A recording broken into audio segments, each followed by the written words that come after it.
Ramadan does not suddenly arrive and change a person. It arrives to reveal who was ready. Every year the moon is sighted, hearts full with hope, and promises are made. And every year, too many hearts reach the end of the month feeling the same quiet regret. The days moved too fast. The nights slipped away. The change never fully happened. Not because Ramadan lacked power, but because preparation never began. Ramadan 2026 is already on its way.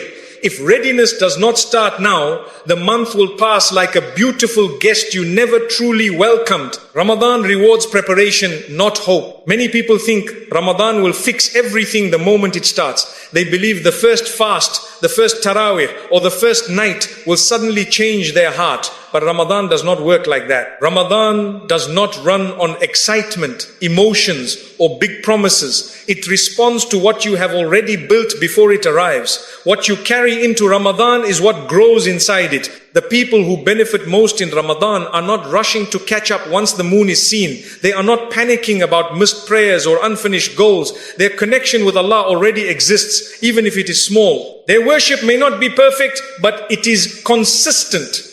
Because of that, Ramadan feels calm to them, not stressful. It feels like support, not pressure. Ramadan does not create a new person from nothing. It increases what is already there. If prayer is weak before Ramadan, it usually stays weak during it. If Qur'an is neglected before Ramadan, it feels heavy inside it. But if even a little effort exists before Ramadan, Allah places barakah in it.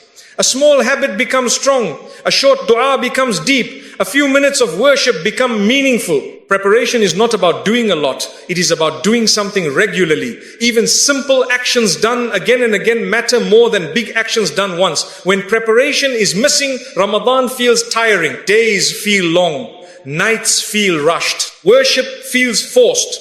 But when preparation is sincere, Ramadan feels lighter. Fasting feels manageable. Worship feels natural. The heart feels ready. Ramadan does not reward hope alone. Hope without action stays empty. Ramadan rewards those who showed Allah they cared before the reward arrived. When you prepare, you are telling Allah that Ramadan matters to you. And when Allah sees that effort, even if it is small, He makes the month easier, deeper, and more powerful than you expected. Your daily habits decide your Ramadan reality. What many people do not realize is that Ramadan does not change your life pattern. It reveals it.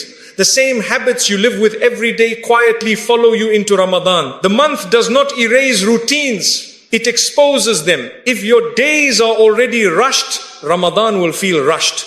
If your time is already wasted, Ramadan time will disappear even faster. This is why daily habits matter more than sudden motivation. Your sleep routine, your phone use, your focus, and how you treat Salah today are the same behaviors that will shape your fasting days. Ramadan does not give you a new system. It places fasting inside the system you already have. If you stay up late without purpose now, waking up for worship in Ramadan becomes harder. If prayer is delayed now, it feels heavier when fasting adds pressure. Small habits feel unimportant outside Ramadan, but inside Ramadan they become very clear. 5 minutes wasted here, 10 minutes wasted there, suddenly turn into hours gone. On the other hand, small good habits become powerful. A short daily dua turns into deep connection. A few pages of Qur'an turn into consistency. What you repeat now decides how smooth or difficult Ramadan will feel later. People often blame tiredness in Ramadan, but tiredness usually comes from poor habits, not fasting. When the day is already disorganized, fasting adds weight to it. But when habits are calm and controlled, fasting feels lighter. The body adjusts and the heart stays present. Ramadan rewards order, not chaos. Changing daily habits does not require perfection. It requires honesty.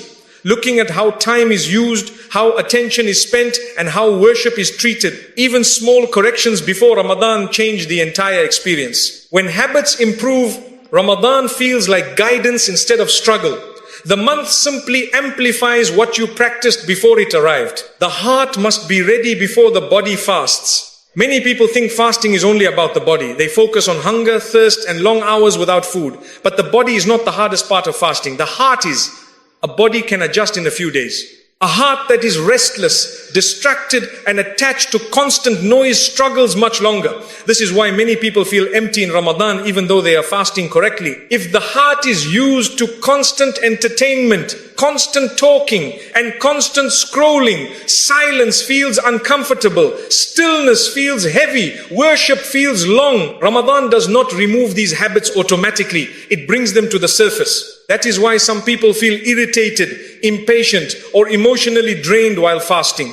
The body is fasting, but the heart was never trained. Preparing the heart means learning restraint before hunger forces it. It means controlling the tongue, lowering the gaze, and becoming aware of thoughts and intentions. When the heart is already practicing patience, fasting becomes easier. When it is not, fasting feels like punishment instead of purification. A heart that is ready finds peace in less food, less noise, less distraction. It becomes more aware of Allah and less dependent on comfort. But a heart that is not ready keeps searching for escape even during worship. It rushes prayer. It waits for iftar more than it waits for closeness to Allah. Fasting was never meant to be only physical. It was meant to soften the heart. When the heart is prepared, hunger becomes a reminder, not a struggle. Silence becomes clarity, not boredom. Ramadan then becomes a time of healing, not just endurance. Qur'an connection cannot be forced in 1 month. Many people wait for Ramadan to open the Qur'an. They believe the month itself will create love, focus, and understanding. But a relationship that is ignored all year cannot suddenly become deep in 1 month. The Qur'an is not something you rush through when Ramadan arrives. It is something you grow with over time. Without that growth, reading feels heavy and unfinished. When the Qur'an is only touched in Ramadan, it feels unfamiliar. The heart struggles to stay present. The words feel distant. This is why many people read quickly just to complete pages but feel little connection. The problem is not the Qur'an. The problem is the lack of relationship before the month began. A small connection built early changes everything. Even a few verses read regularly make the Qur'an feel close. The heart starts to recognize its comfort. When Ramadan comes, that small habit grows naturally. Reading becomes easier. Listening feels deeper. The Qur'an starts speaking to the heart instead of feeling like a task. Ramadan was never meant to introduce the Qur'an. It was meant to strengthen an existing bond. Those who prepare do not feel rushed. They feel welcome. They are not chasing completion. They are enjoying presence. The Qur'an becomes a guide, not a checklist. Forcing the Qur'an into 1 month often leads to burnout and guilt. But preparing slowly brings peace and consistency. When the Qur'an is already part of life, Ramadan becomes the time when its meaning settles deeper into the heart, not the time when the relationship begins. Intentions without structure always break. Every Ramadan begins with beautiful intentions. People promise themselves they will pray more, read more Qur'an, control their anger, and change their life. The intention is sincere, but sincerity alone is not enough. Without structure, even the strongest intention slowly breaks. Days become busy, energy drops, and worship is pushed aside. When there is no clear routine, Ramadan starts to feel overwhelming. People wait for the perfect moment to worship, but that moment rarely comes. Time slips away between sleep, work, and distractions. By the time night arrives, exhaustion takes over. The intention was there, but there was nothing holding it in place. Structure does not mean doing too much. It means knowing where worship fits in your day. When prayer, Qur'an, and rest have their place, they survive pressure. When they are left to chance, they disappear easily. Structure protects you when motivation is low and energy is weak. Many people think structure will make Ramadan feel strict, but it actually brings peace. It removes confusion. You no longer feel guilty for missing everything because you know what is realistic for you. Worship becomes steady instead of rushed. Small actions stay consistent. Ramadan rewards effort that is planned, not effort that is imagined. When intention is supported by structure, it lasts until the end of the month. Without it, Ramadan becomes a cycle of strong starts and weak endings. Distraction do not pause for Ramadan. Many people expect the world to slow down when Ramadan begins, but it never does. Phones still vibrate, messages still come, social media still pulls attention. Ramadan does not remove distractions from your life. It simply shows you how much control they already have over you. If attention is scattered before Ramadan, it becomes even harder to manage while fasting. Distractions feel small in normal days, but in Ramadan, they steal something valuable. They take focus, energy, and presence. Hours disappear without being noticed. By the end of the day, a person feels tired without having done much worship. The fast is complete, but the heart feels empty. Waiting for Ramadan to fix distraction usually leads to frustration. If someone cannot limit screen time when they are not fasting, it becomes much harder when hunger and tiredness are added. That is why discipline must be trained early. Learning to step away from noise before Ramadan makes focus easier during it. When distractions are reduced, the heart becomes calmer. Salah feels longer but deeper.